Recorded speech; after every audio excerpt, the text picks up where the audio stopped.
Okay, so, Hangover 3. Where to begin on this one? Well, I should probably even just give my statement right now.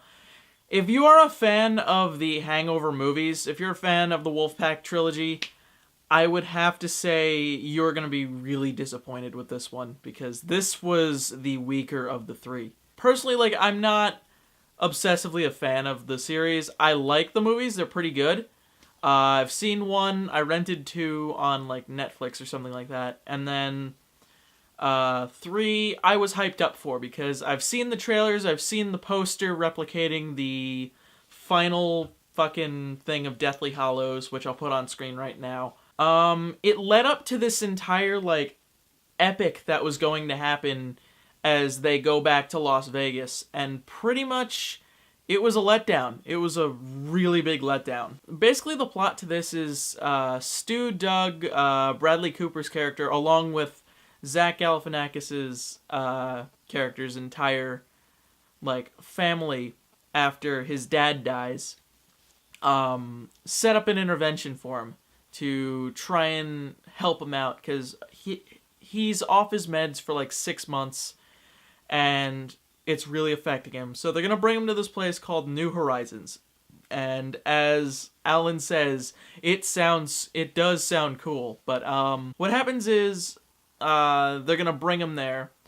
And as they're bringing him there, John Goodman and his henchmen they basically fucking attack him and tell him that they all have something in common, and that's Leslie Chow. Leslie Chow apparently steals, like, all of this gold from John Goodman's character. His name is Marshall, apparently. He steals all this gold from Marshall. And what happens is, as incentive for the three, they take Doug, which obviously will be the way for Doug to be taken out of the picture in this movie, because in every movie, Doug is not in the movie. Except for, like, the beginning and the end. They have to go get this person in order to save Doug. If they don't, then he's gonna fucking die. Yeah, pretty basic, to say the least. I could tell where things were going, because I had seen the previous two, and based on that, I kinda knew what to expect. I mean, comparing to the other movies, it wasn't as, like, hardcore as, like, far as they went. It was a little tame. Like, obviously they don't get hungover really until, like, the after credits scene, which I'm not going to spoil for you guys. You should probably go see that yourself. But they don't get drunk, they don't do anything. It's literally just like a reconnaissance mission to try and get Leslie Chow and bring him back to John Goodman.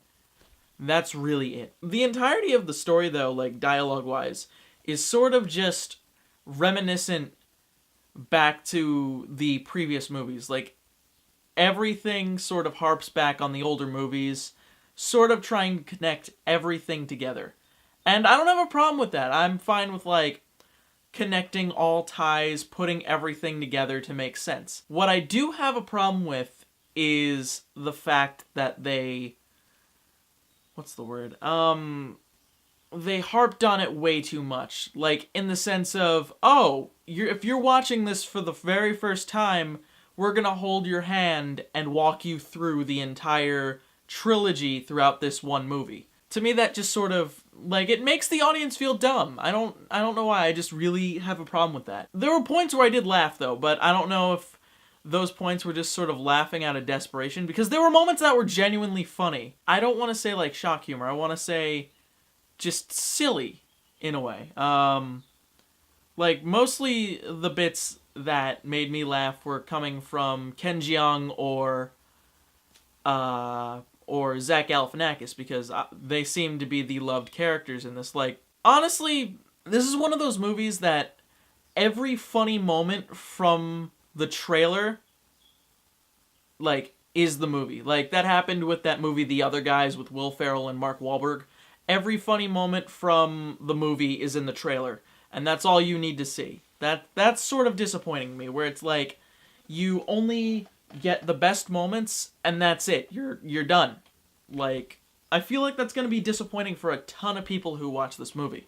Though, if anything, I want to say about the movie, the soundtrack was good. They had Black Sabbath, Danzig, a bunch of well-known artists. Some of the cameos were great. McCarthy, I can't remember her first name, but she's in The Heat. She was in Identity Theft. I will say, though, her scene in the movie, like, is probably one of the most cringeworthy scenes, even though it's like, it's meant to be that. It's meant to be fucking awkward, but it works perfectly. I'm not going to tell you what happens, obviously, but it's really good. If you know the format of the Hangover movies, you may know where it's going. I like that recurring characters from the past movies showed up, though. Black Doug, I was fine with that. I want to say the escort from the first movie. Even the little kid. Even the little kid from the... even the little kid little Carlos. Oh, man. Yeah, he's in the movie now, and he's, like, a 5-year-old, and it's adorable. Zach puts the glasses on him. It's adorable. I couldn't help it. I specifically love the opening, because the opening is, like, I want to say it's sort of an homage, in a way, to Shawshank Redemption, because it takes place in the Bangkok prison, and, yeah, spoilers. Ken Jeong is basically, he does time in a Bangkok prison, and what happens is he escapes during a prison riot, and how it's done is there is much, I imagine, what happens is there's a giant poster, specifically a hang in there kitty poster. You know what I mean? Like those motivational posters with the kitty that says, hang in there, as he's holding onto like a rope. Which, by the way, that makes no fucking sense for a cat to hold a fucking rope without opposable thumbs.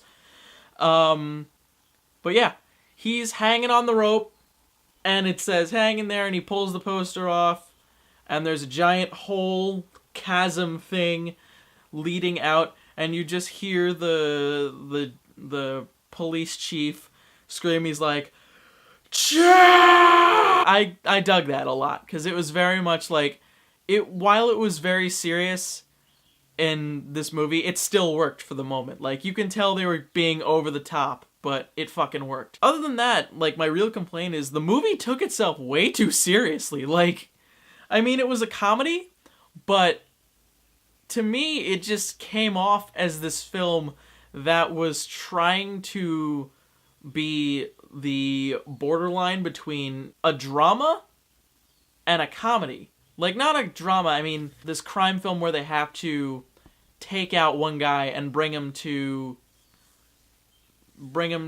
John Goodman. By the way, John Goodman, in this movie, he was alright. I expected more out of him, but then again, like, the top performance I've seen out of him personally is fucking Walter Sobchak from The Big Lebowski.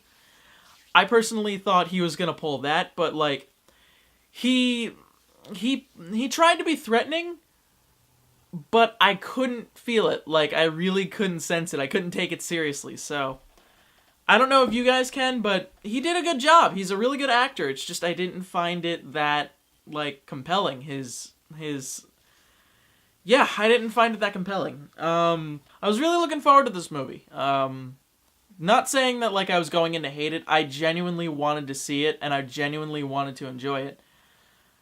But there were moments that, like, really fell flat in the movie. Like, there's this one bit right in the beginning where Stu goes into, like, a pharmacy, or he goes into, like, a store, and he's trying to get Demerol? Yeah, I think he's trying to get Demerol and some injection needles, like hypodermic needles. And he's talking to the clerk, who is, like, saying, yeah, these are all fucking red flags in our book, so yeah, I don't think we can actually give you this. And he's like, oh no, I'm the prescription doctor, the guy who's actually able to give prescriptions. and just the kid's like, oh, this is fucked up. Dad, I think we got a live one. But there was, like, lost potential there, and I felt like it could have been rectified if written better. I felt like as if this one was as if Todd Phillips was like, I know what I'm doing, fuck it, we'll just keep it on moving. It was a road movie, that's really what it was. It was a road movie, and a majority of the trailer's material was the funniest moments in the film. Take that for what you will. Hopefully you guys actually... Let me know what you guys think in the comments if you enjoyed the movie or not, because honestly, I thought it was meh. I thought it could have been way better. So, hopefully you guys enjoyed this episode of Employee Screenings. Next week, I don't know exactly what's going to be coming up next. I might actually go tonight to see Fast and Furious. Hopefully I can get that done. But if not, at least you got one. But yeah, I'll talk to you guys later. This is Smarty, signing off.